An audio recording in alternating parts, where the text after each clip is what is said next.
I don't remember ever having to make a video as difficult as this one. The truth is, this movie triggered me every 5 words. Not just because of the disconnected dialogues, the absurd situations, the idiotic premises, the ridiculous reactions, and the solutions, within quotes, these disposable characters came up with, but because the entire premise of the plot was a total disaster from beginning to end. It was a real headache, but here I am. So let's get into it. Hello dear viewers and welcome back. My name is Amilcar, I'm a sci-fi and dark fantasy author, and this is 4 Cents. Supergirl, the movie that wanted to be something big and epic and only managed probably to end a few careers. And to tell the truth, I have nothing good to say about this piece of garbage. Quite the opposite. But before we continue, a couple of quick clarifications. As always, this video is full of spoilers, so if you haven't seen it, you know what to do. I'm going to clearly separate what's the screenwriter's responsibility from what came from the original material. And finally, I'm going to clarify some things about the comic that I didn't mention in my previous video about Supergirl. Let's start with the obvious. Making a movie about a character that people only know by name but who doesn't really have a well-known backstory or lore was a biblical scale mistake. I completely understand that they did it with the intention of pushing their feminist agenda, but this was not the way. In my opinion, they should have released several Superman movies and other more established DC characters first. Then, they could build a universe with some coherence and solidity. All this before putting Kara Zor-El as the lead in her own movie. Hell, she should have come out as the co-lead, not just a cameo like in the first Superman movie, in other films, before headlining her own adventure. In that sense, the world building was an absolute failure, an absolute disaster. Regarding the performances, I don't have much to say. Millie Alcock did well within what could be expected. Her interpretation was acceptable. Jason Momoa as Lobo seemed right to me. It's like the first role they give him since Aquaman that actually fit his physical look. The rest of the cast, as actors, they delivered it, and that's all. Every single one did what their role required. Nothing more, nothing less. Now, let's talk about the world building, because here we need to make clear distinctions. First, let's talk about the material the movie used as a base. Supergirl, Woman of Tomorrow. As I said at the beginning, I'm going to be clearer and more transparent than in the previous video. That comic sold well for what the DC franchise is. There are people who idolize, and that's the word, they idolize Tom King's work. Look, I haven't read it completely, but I researched the events of the movie against the original comic, and if this guy's entire body of work is like what he put in that comic, then I already understand why there are some retards out there who think communism is good. His work is a string of inconsistencies when it comes to world building. The general idea might sound interesting, but the development is a total disaster. He throws in elements that make zero sense, not even within the DC universe. The clear example of this is that space bus. What the hell is that? In the DC universe, that can only be explained as a magical talisman, because that's exactly what it is. A cheap literary device to express his idea of an, in quotes, uncomfortable or monotonous journey. And all this in the worst way possible. That alone tells me the guy lacked talent, creativity, and imagination. And I don't even get me started of the timeline. The events follow a logical line that doesn't hold up on its own.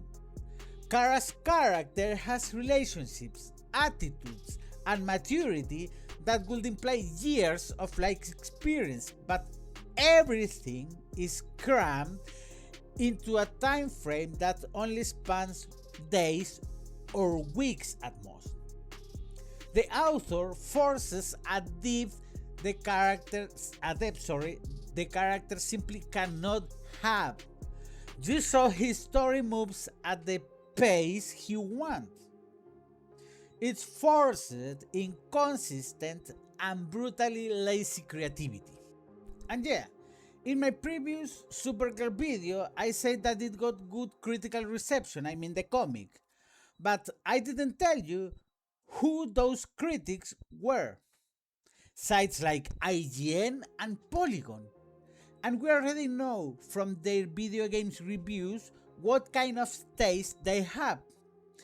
If they price something, you can already imagine the questionable quality of the work or creation they are defending. In conclusion, if I have to give Tom King a label for his work, I have to say it's clearly overrated. He's that kind of author who gets prized by certain snobs who want to sound intellectually superior. All the reviews repeated the same thing: the darkness of the backstory, the complexity of the personality, blah blah blah blah. It sounds exactly like the verbiage a snob would use. Tom King is so synonymous with his particular brand of introspective, self-contained superhero comics. Please, give me a fucking break. After everything I've just said, you can clearly see that the choice of source material was not the right one at all. It actually made me wonder what the hell was going through the head of James Gunn when he made that decision. But anyway, alright. With that said, let's get to the worst part of the movie: the script. I'll start by saying something strong. In my whole life, I have never seen the creation of someone so lacking in talent, so incompetent, and so blatantly mediocre. If I have to judge the screenwriter by this work, I say she's a person who doesn't have the slightest idea of how the real world works. Someone who has lived her entire life surrounded by luxury, privilege, and extravagancy, and that's why she has a completely naive, childish, and disconnected view of how real relationships between people work, especially those who aren't pretending to be something they are not. The sequence that kicks me off the movie is already a ridiculous caricature. An accident where the protagonist seems more worried about executing the killer than having a normal human reaction. A mother who, instead of being devastated and rushing to save her child, acts like an avenger. A father who cares more about destroying the murderer's ship than doing anything to save his family. A daughter who witnesses everything and builds a completely wrong interpretation in her head because, of course, it's always more comfortable to feel like a victim. And a killer who just walks away calmly without taking what he wants so badly. Why? Because otherwise there will be a vehicle for the plot to continue. Pure cheap convenience. And this doesn't happen just once. It repeats over and over and over again throughout the nearly 2 hours of this torture called Supergirl movie. Because here the screenwriter didn't settle for convenience A or B. She went to the extreme of pushing the characters to act like single neuron beings, driven only by emotions and self-generated motives. They remember what suits them, forget what suits them, and change their physical, intellectual, and emotional abilities depending on the scene, like cheap puppets in a high school play. It's pathetic, it's embarrassing, and it's a total lack of respect for the audience. In Kara's case, whenever the script needed her to be an empowered, self-sufficient badass woman, she had all the Supergirl powers, but when the plot requires her to be weak to inject some cheap artificial drama, she suddenly forgot them completely, like in the first bar fight, for example. In a move that will embarrass an Olympic gymnast, she knocks an alien 4 times her weight off his mount. And not only does she knock him down, she sends him flying through the air. You can't help but wonder, if she can do that under a red sun, what would she be like under a yellow sun? Well, for someone who's supposed to take the mantle of an anti-heroine, the answer to that question is being pathetic. In multiple occasions, her powers are reduced to just having enough strength to slam her enemies against the walls, even though her clear intention was to kill them. On top of that, emotionally, Kara is a full-blown sociopath.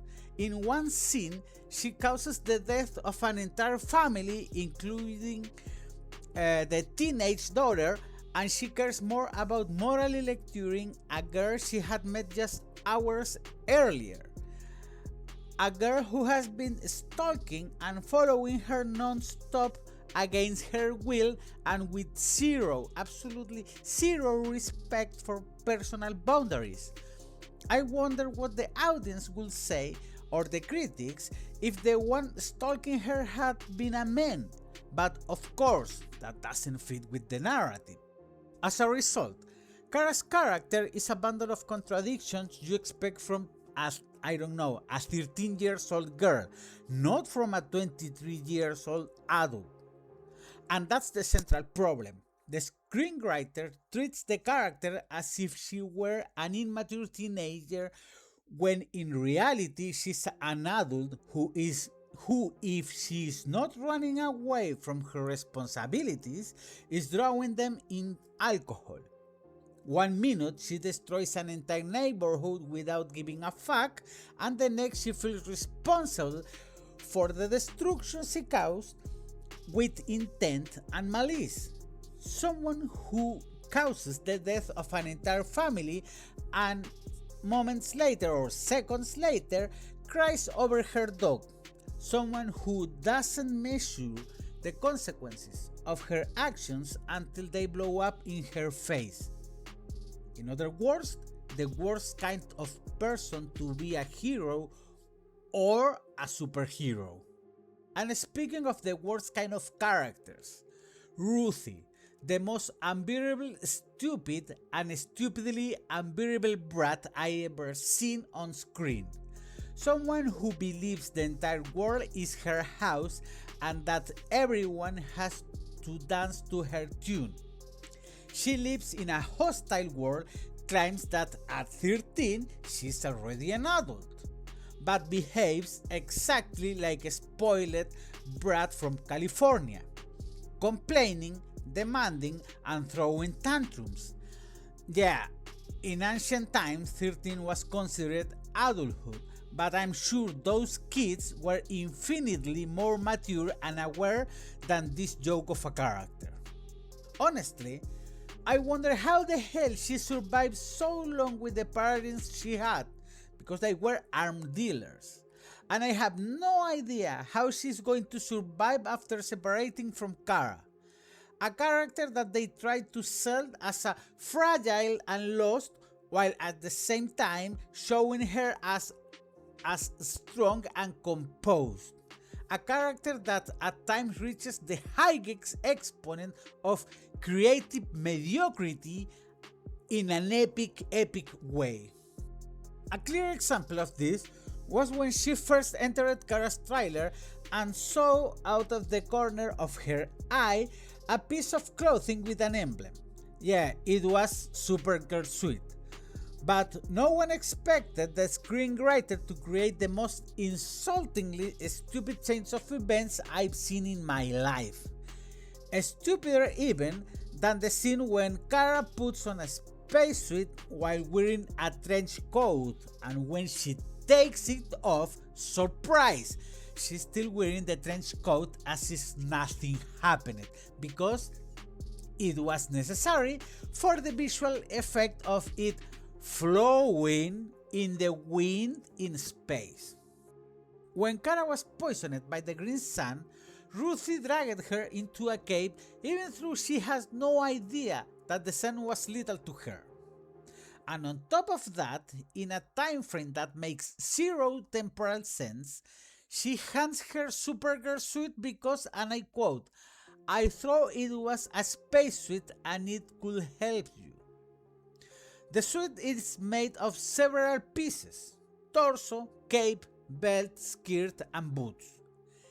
In what universe does someone grab a skirt and think this must be a spacesuit? You only need one, not two, one functional brain cell to realize it isn't, and she failed that basic check. This is the kind of writing made by and for people who suffered brain damage during childhood. This is the level of absolute retardation we are dealing with. Regarding the rest of the characters, there is not much to add. Lobo was fine, but his participation was simply that of an extended and forced cameo. That's all. He appears in places that make no sense, make decisions that make no sense, and his only reason for existing is to serve as a vehicle to highlight the abilities of the rest of the female cast. Pure muscular set dressing, like when he was captured because it was necessary to keep him on screen. That's all. Creme, simple, kinky representation. That's the only thing I have to say. No matter how stupid his actions are, they are framed in a context of narrative convenience where almost everything he does lacks any sense. Poisoning Kara's dog so it dies 3 days later, carrying the antidote right on his belt, and don't even get me started on the number of prisoners he had solely for reproductive purpose. It was more like a cheap harem fantasy than an actual population plan, because for that to actually work, you need thousands of women, not a dozen. It is for all this and much more that I say Ana Nogueira, the screenwriter, doesn't have the slightest idea of how the real world works. She's a bird locked in a golden cage who knows nothing beyond what the Broadway boards and Hollywood runaways have shown her. An artificial world devoid of life, devoid of honesty, where everyone plays at being a better person or morally superior, hiding their true selves behind a mask of virtue. That is the empty world this Supergirl is inspired by. And that's it for today's video. If you enjoyed this analysis, don't forget to like, subscribe and share with others. I like to read your thoughts in the comments. So, what did you guys think of this movie? Did you manage to see through the whole thing? Or did you also want to run away after 30 minutes? Who was the most unbearable character for you? Kara, Ruthie, or someone else? And most importantly, do you think this is the future of DC movies or just a massive misfire? Once again, thank you so much for watching. My name is Amilcar and I'll see you on the next 4 Cents video. Bye bye.